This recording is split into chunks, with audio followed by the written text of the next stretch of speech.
I don't know if Joe Biden really believes this, but I know that he expects you to believe that inflation was 9% when he took office, and that he and all his merry band of radicals really are doing a good job to get it under control. Thankfully, we have the internet. Talking inflation. The overwhelming consensus is going to pop up a little bit and then go back down. No one's talking about this great, So, again, if it turns out that what I've done so far, what we've done so far, is a mistake, it's going to show. Yeah, I couldn't agree more. He is absolutely right. Bad economic policy, all bad policy cannot be hidden. You'll always be able to tell if what you did was wrong or if what you did was right. And obviously, every single thing that we have done as a nation from the very moment that 81 million people allegedly voted for Joe Biden has been wrong. I mean, everything we've done has been an absolute disaster. And Democrats, they do not know how to fix things, but they absolutely know how to gaslight. And even more than gaslight, they know how to rewrite and rearrange history. If you didn't see the video I did on Jared Bernstein, he is one of the many Biden economic advisors that really doesn't understand the economy. This guy is a music major turned destroyer of worlds, basically. And apparently, somehow they still let this dude on TV.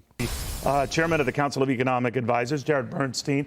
You know, Jared, I understand your frustration sometimes when you look at the data and Americans don't buy the data, but they really don't buy the president telling them that they're essentially wrong. It's not that bad. So how do you navigate that?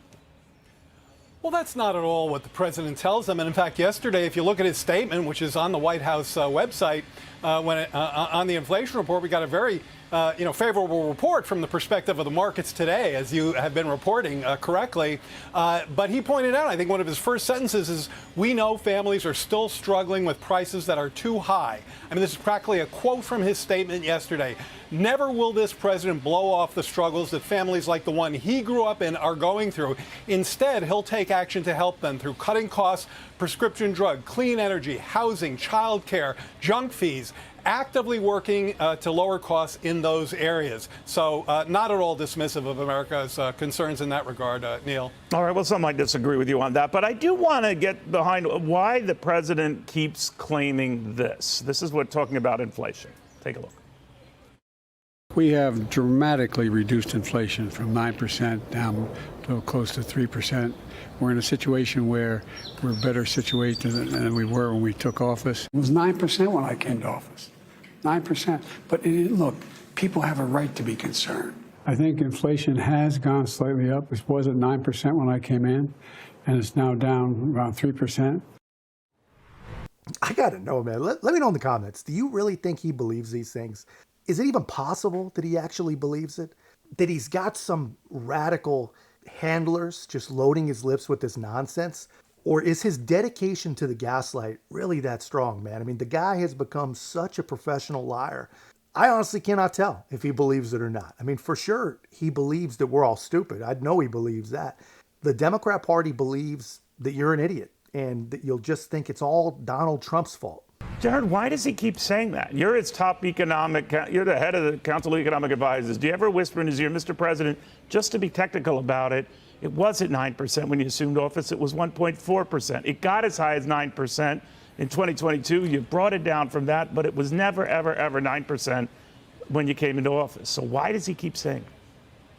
Well, first of all, let me point out that in that very quote you played, the president talked about how concerned he was for households struggling with prices that he consistently characterizes as too high. That's not what I asked you. So why does he keep misrepresenting this? He's making the point that the factors that caused inflation to climb to 9% were in place when he took office. No, that's not what he said. He said it was at 9%. It would eventually get to 9% a little over a year after that. But the fact of the matter is it wasn't 9%. So if I can't trust him quoting data in real time, why should I believe what he's talking about now? I have a feeling that this is not a guy who's going to be able to answer this question truthfully, man. He's probably the reason that Joe Biden actually believes it, if he actually does believe it. This is probably the guy that told him that inflation was 9% when he took office. I got to believe that this is the guy who's telling him what a great job he's doing. And honestly, I cannot believe they let this guy go near a TV camera. Just a quick flashback. This is him trying to explain why we borrow and why we print our own currency. Well, again,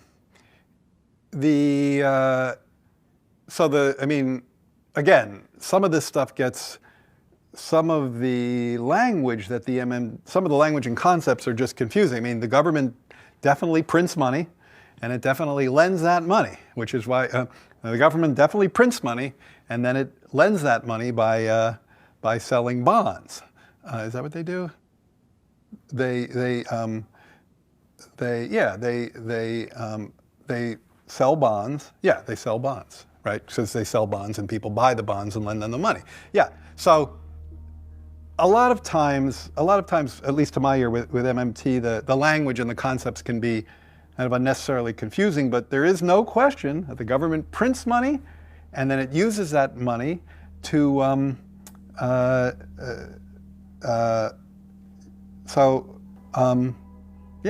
guess I can't really talk. I don't get it. I don't know what they're talking about. Like, because it's like the government clearly prints money. It does it all the time, and it clearly borrows. Otherwise, we wouldn't be having this debt and deficit conversation. So, I don't think there's anything confusing there. Yeah. What he said. This is what you get when you put a music major with a PhD in social welfare or some equally ambiguous thing. I don't remember what his degree is in, but this is what you get. You got a guy with no clue what he's talking about. And here he is trying to say that when Joe Biden claims that inflation was 9% when he came into office, what he actually means is it was all Trump's fault. And it was nothing to do with the trillions of dollars that Joe Biden immediately spent. So the annual growth in core inflation in the second quarter of 21 was in fact about 9%. And his point about inflation down 60% off its peak is very much the case. So no, look, it wasn't. It was not. It was not at that. So you're almost as bad as he is. Why can't you just say it was high? It got as high as 9%. You'd be accurate in saying that. And we have now brought it down, and we're struggling in around the 3% area. But it's better than it was. But instead, to hang it on his predecessor, that you inherited something that was through the roof when we were in the middle of COVID. It just seems to the American people, whether you're Republican or Democrat, you're lying. Neil. You're just lying. Well, hold on. I hear you. But why wouldn't you lie about all this, man? They lie about every other single issue, every single thing they lie about, whether it's the border or inflation or military recruiting or foreign wars. They lie about every single thing that they can until they finally realize that they can't fool people anymore, or at least enough people. And then it all magically just becomes Donald Trump's fault. The border's secure, the border's secure, the border's secure. Oh no, it's Donald Trump's fault. I mean, it's the same thing here. I think that Neil Cavuto is under the impression that these people are actually interested, actually trying to be honest with the American people. They are not. I hear you. The president was making the point that I think is unequivocally true.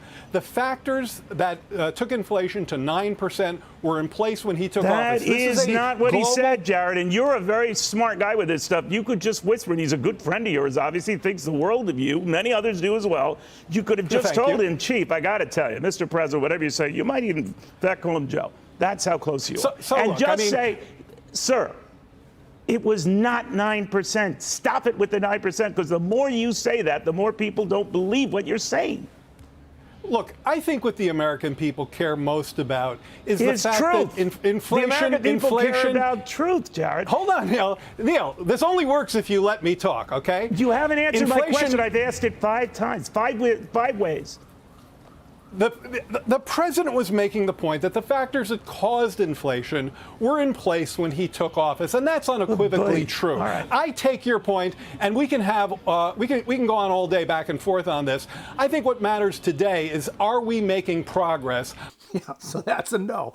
5 different ways asked, 5 different non-answers, and no. You cannot go back and forth all day. The president clearly said that inflation was 9% when he took over, when in reality, it wasn't 9% for almost an entire year after he took over. And, every president, they lay out their aggressive, first 100 days. Biden did that just like everybody else. And his first 100 days is what led to 9% inflation. I mean, this guy is a complete and total clown. And again, he cannot answer it because he's probably, like I said, he's probably the reason that Joe actually believes it, if he believes it. On lowering costs as well as lowering inflation. You know they're not the same thing. Lowering both inflation and costs on behalf of the American people. I think we saw a great CPI report yesterday in that regard, but that's just one data point. No victory laps, no getting too far over the skis there. So you think the trend is your friend, and other economists agree with you that it looks like it could be, and the Federal Reserve might have some flexibility to cut rates. Correct. I had a guest on, you might have heard earlier, Jared, who was saying that would be a mistake. It would be a little too soon to start cutting rates. How do you feel about that? I'm not going to talk about Federal Reserve monetary policy in that regard. What I will say is that the Fed and Jerome Powell has consistently said he needs to have more faith in his forecast, and I suspect he's not the only one. No, he's definitely not the only one. And I imagine that this guy, he wants absolutely nothing to do with talking about monetary policy. He's probably not allowed to talk about monetary policy at this point, but this is where we're at, man. The people literally responsible for economic disaster, for the continuing dissolution of the middle class. They're the same people telling you that there's nothing to see here. Everything you have, every problem you have is someone else's responsibility and everything's working just fine. And they're doing everything they can fix whatever Donald Trump broke. I mean, just shut up, vote blue no matter who, because if you don't save democracy, then none of this stuff matters anyway. That's basically what they want you to believe. That's basically where we're at. And that's just my take, man. Let me know your thoughts in the comments, guys. And if you haven't already, be a part of our growth. Make sure to like, comment, subscribe. Most importantly, share the channel. I'll see you in the next one.